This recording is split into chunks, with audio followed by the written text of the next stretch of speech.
अल्फाज की दुनिया के दोस्तों, मैं ममता तिवारी, एक कवि, लेखक, समाज सेवी, व्याख्याता, यूट्यूबर, इंस्टा पे 13-14 किताबों के साथ एक डायरी, 2 आलेखों का संग्रह लिए एक माँ, एक हमसफ़र, दोस्त, मददगार, बाहें फैलाकर अपनी दुनिया में आपका स्वागत करते रोज़ पूछती हूँ, और क्या कह रही है ज़िंदगी।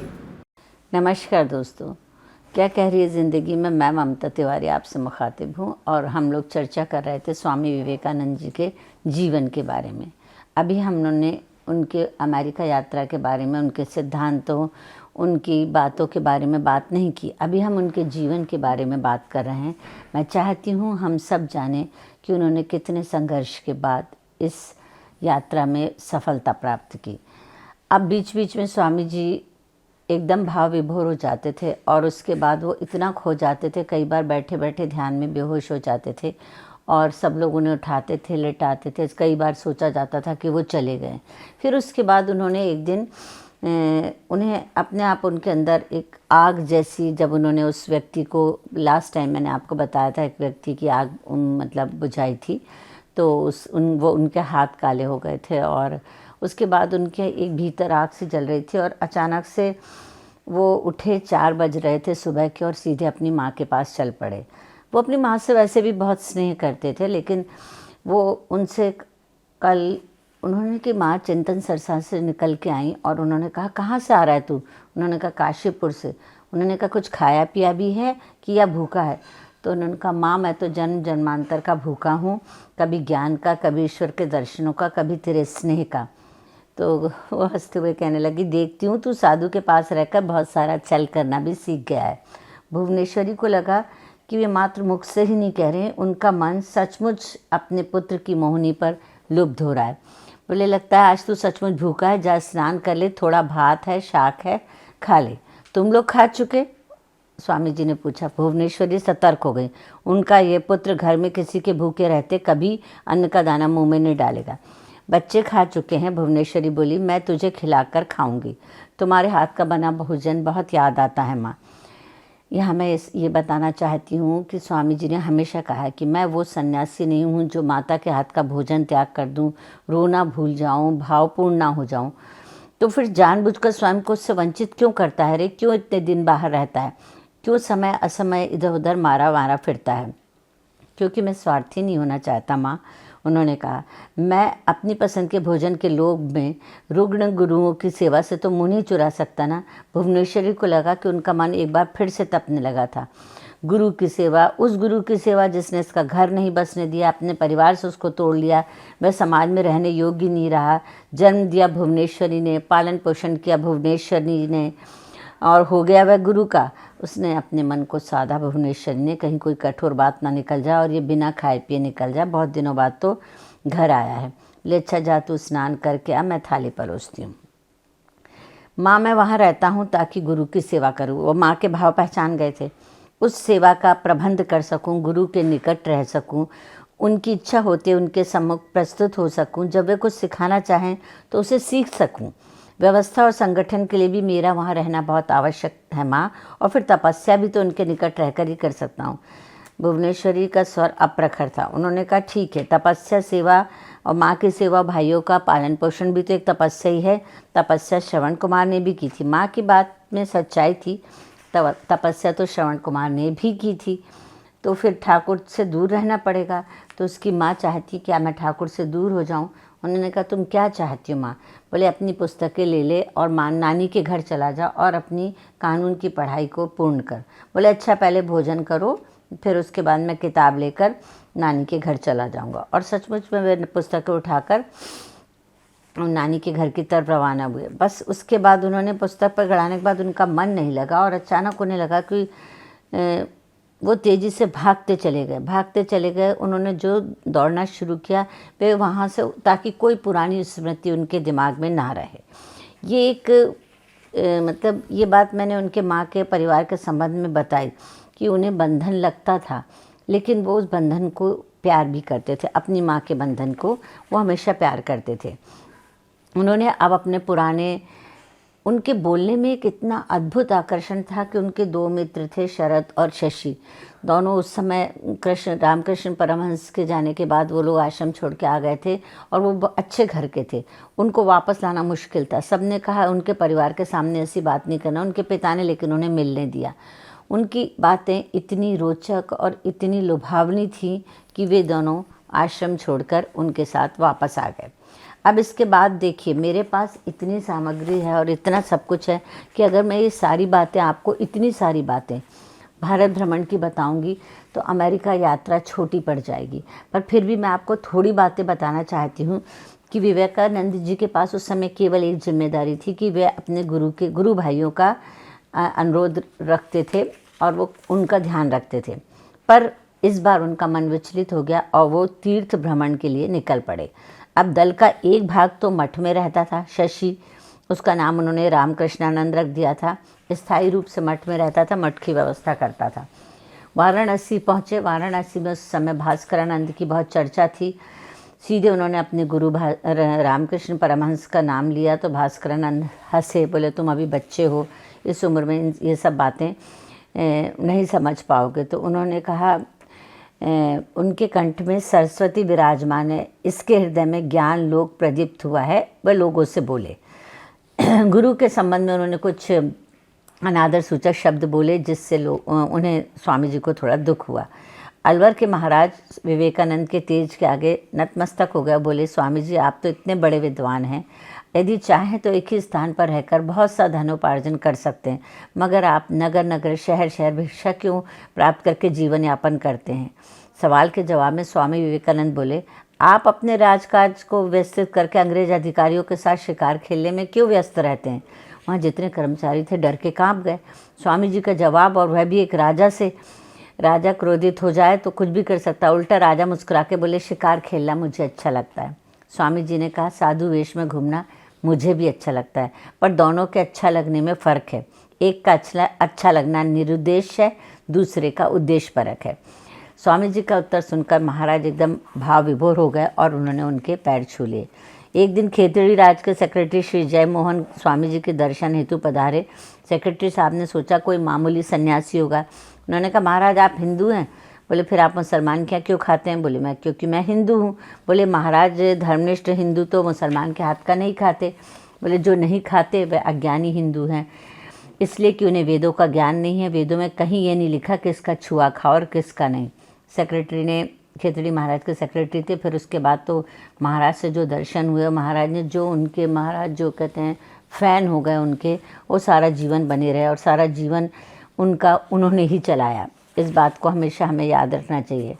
विवेकानंद 1 साल तक वरानगर मठ तथा कलकत्ता में बलराम बसु के निवास पर रहे और वहाँ पर वेदांत, पाणिनि और व्याकरण का अध्ययन करते रहे। मतलब कभी भी उन्होंने पढ़ना नहीं छोड़ा। इतना अध्ययन, इतना ज्ञान, तभी ना उन्होंने इतना अच्छा भाषण दिया था। 25 वर्ष में उन्होंने गेरुआ वस्त्र धारण करने का संकल्प ले लिया था और उन्होंने सोच लिया था कि वह हिमालय से कन्याकुमारी तक की यात्रा करेंगे।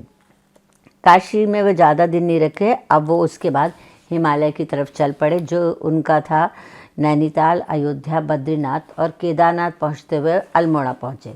तभी उन्होंने सामने देखा कि जैसे किसी को उन्होंने देखा हो सामने, शिव शिव शिव करके वो एकदम चिल्लाते हुए उसकी तरफ दौड़े। पर उन्हें लगा मैं एक बंधन तोड़ आया हूँ और दूसरा बंधन मेरे सामने फिर आके खड़ा हो गया है। उन्होंने कहा मैं आगे की यात्रा अकेले करूँगा। उनके शिष्य फिर आ जुटे उनके चारों तरफ। मैं बिल्कुल अकेला रहना चाहता हूँ, मेरे पीछे कोई भी नहीं आया। गांधी जी को आज़ादी की लड़ाई में जो जन समर्थन मिला वह विवेकानंद जी के आह्वान का ही नतीजा था। वह हमेशा अपने साथ द इमिटेशन ऑफ क्राइस्ट रखते थे। गीता के साथ ईसा के विचार भी अपने साथ प्रसारित करते और युवकों को अंग्रेजी ज्ञान लेने की शिक्षा देते थे। जब वे गाजीपुर में थे तो ठाकुर के एक भक्त सुरेंद्र नाथ की मृत्यु हो गई तो वे बहुत दुखी हुए। तो प्रभुदास ने आश्चर्यचकित होकर कहा स्वामी जी, स्वामी भी कभी यूँ विचलित होते हैं। विवेकानंद बोले हम में भी मानवीय भावनाएं हैं, हम शुष्क स्वामी नहीं हैं। घर त्यागा है, भावनाएं तो नहीं त्यागी। उत्तर भारत पर भ्रमण से जाने से पहले उन्होंने अपने गुरु भाई से कहा स्पर्श मात्र से लोगों का जीवन बदल दूं।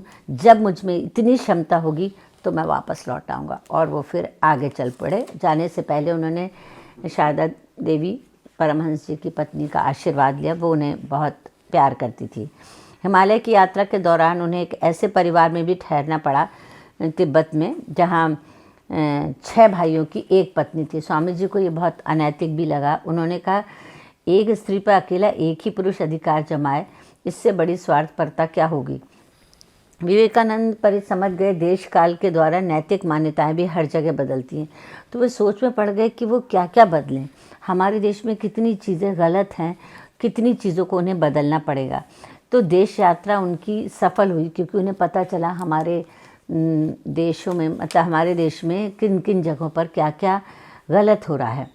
और इसी बीच शास्त्रों का अध्ययन करते स्वामी जी को अचानक से पता चला कि उनकी बहन ने आत्महत्या कर ली। तब उन्हें लगा, पहले वो अपनी बहन के मृत्यु में दुखी हुए, फिर अचानक से वो डाइवर्शन हो गया स्त्रियों के लिए, नारियों के लिए उन्होंने बहुत काम किया और उनको वो आगे बढ़ता देखना चाहते थे अपनी बहन के कारण। उन्होंने कहा, मैं अपनी एक बहन के लिए रो रहा हूँ, ऐसी मेरे देश में कितनी बहनें हैं जो इस पीड़ा से गुजर रही हैं। और इस भ्रमण यात्रा में उनको ये भी प्राप्त हुआ, तो उन्होंने स्त्रियों के लिए भी आगे काम किया। वह मौनी बाबा नहीं बन सकते थे और मौनी बाबा बनना भी नहीं चाहते थे, और ना ही वह गुफा में अपने आप को कैद करना चाहते थे। ऋषिकेश में स्वामी विवेकानंद थोड़े से अस्वस्थ हो गए थे, यहाँ तक कि उनके बचने की भी आशा कम रह गई थी। विवेकानंद जी ने शंकराचार्य के महाभाष्य को भी पढ़ा है। वह राजपुताना के नारायण दास से और पंडित शंकर पांडुरंग से। एक बार पंडितों में बहस हुई, मतभेद हुआ, तो वहाँ बड़े मृदु भाषा में विवेकानंद जी ने एक संस्कृत में श्लोक पढ़ा और सारे संत शांत हो गए।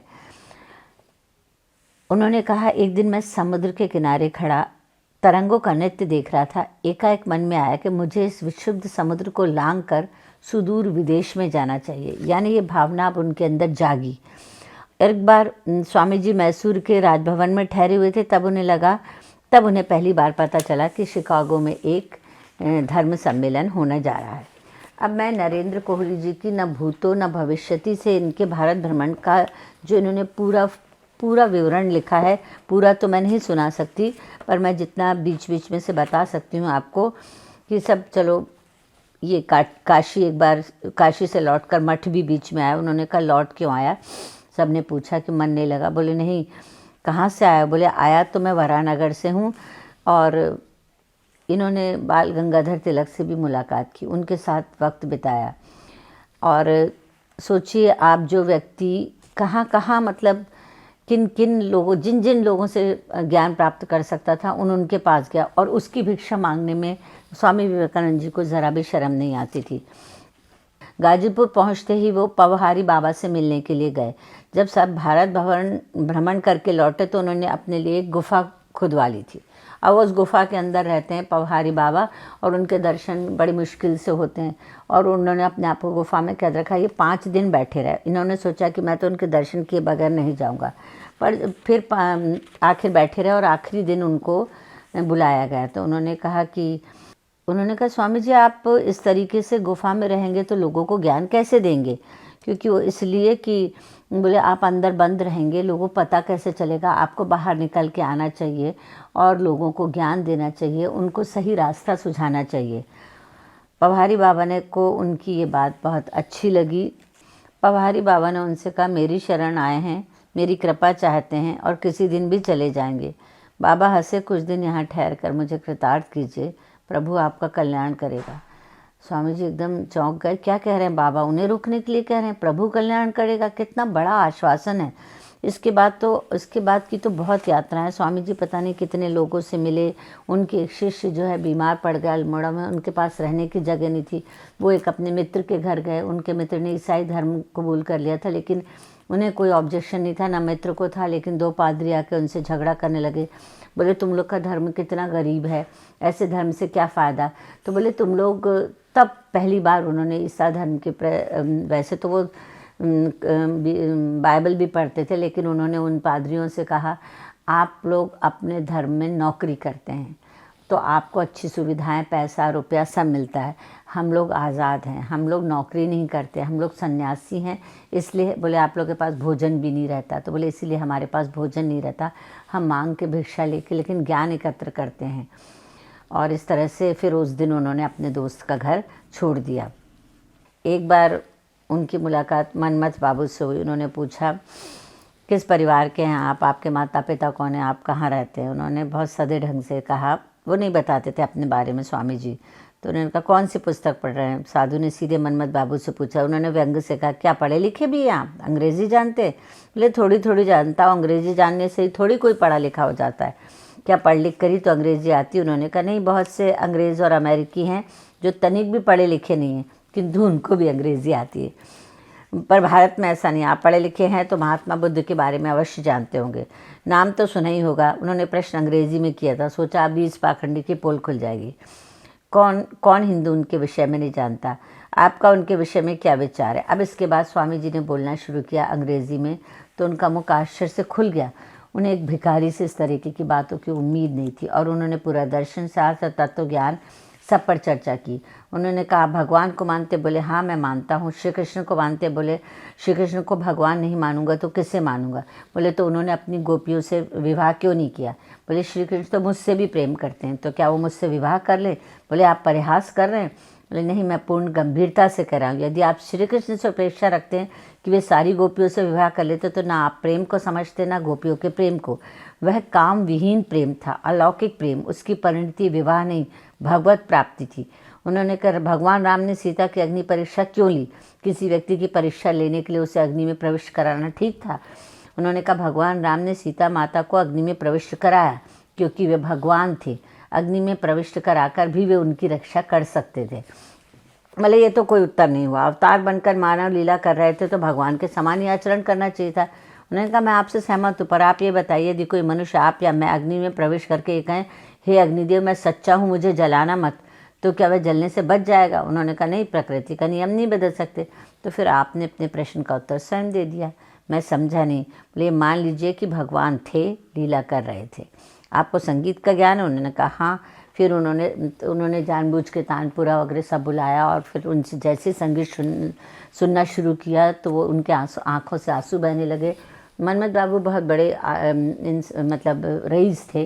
उन्होंने दूसरे तीसरे दिन सभा रखनी शुरू की, और सारे शहर के लोग इकट्ठे होकर उनका संगीत सुनने आते थे। 4-4 बज जाते थे और लोग सुनते रहते थे उसके बारे में।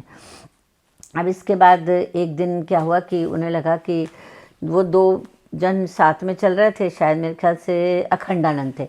उन्होंने कहा, अगर इस तरह से हम चलेंगे तो हम क्या कहते हैं, तुम थक भी जाओगे, मैं थक जाऊंगा, और साधना में भी वो होगी। तुम बाहर के रास्ते से पहुंचो नैनीताल तक, मैं वन के रास्ते से आता हूं। अब ये नैनीताल, क्योंकि अखंडानंद की तबीयत थोड़ी ख़राब थी, और अचानक से अखंडानंद ने देखा कि वो तो बहुत पहले पहुंच गए, स्वामी जी अभी तक नहीं आए। तो वो जंगल में घुस गए स्वामी जी को देखने। तो उसने देखा कि स्वामी जी एक परछाई जैसी किसी उससे गले लग रहे हैं और शिव शिव करके रो रहे हैं। और मतलब तब उन्होंने गौर से देखा वो रामकृष्ण परमहंस थे। अखंडानंद जी वापस दबे पैर वापस लौट आए, और तब उन्हें पता चला कि स्वामी विवेकानंद जी के पास इतनी शक्ति क्यों रहती है, क्योंकि उनके साथ हमेशा ठाकुर रहते थे, स्वामी जी रहते थे। अभी उनकी यात्रा, स्वामी जी को अल्मोड़ा बहुत पसंद आया था, और वे एक बार वो गुफा में बैठ गए थे पद्मासन लगाकर। 3-4 दिन तक वो इसी अवस्था में रहे, और सबको लगा कि उनकी मृत्यु हो गई है। और पर वो बाद में उन्होंने थोड़ा सा आंखें खोली, और फिर उनको जब बहन की आत्महत्या का समाचार प्राप्त हुआ तो वो अपनी माता के पास गए। और माता के पास जाना ज़रूरी था। सब जानते थे कि विवेकानंद जी अपनी माँ को बहुत प्यार करते। इसके बाद इनकी यात्रा बहुत बाकी है, वो हम अगले एपिसोड में बात करेंगे, और क्या ज़रूरी है हम उस बारे में बात कर लेंगे, ताकि आप लोग बोर ना हों। यदि आप सुनने के इच्छुक हों तो आप अपनी प्रतिक्रियाएं अवश्य दें, क्योंकि ये एक ऐसा विषय है, बहुत विस्तृत है, और इसमें स्वामी जी के जीवन के बारे में ही चर्चा चल रही है। अभी हमने शिकागो के बारे में चर्चा नहीं की है।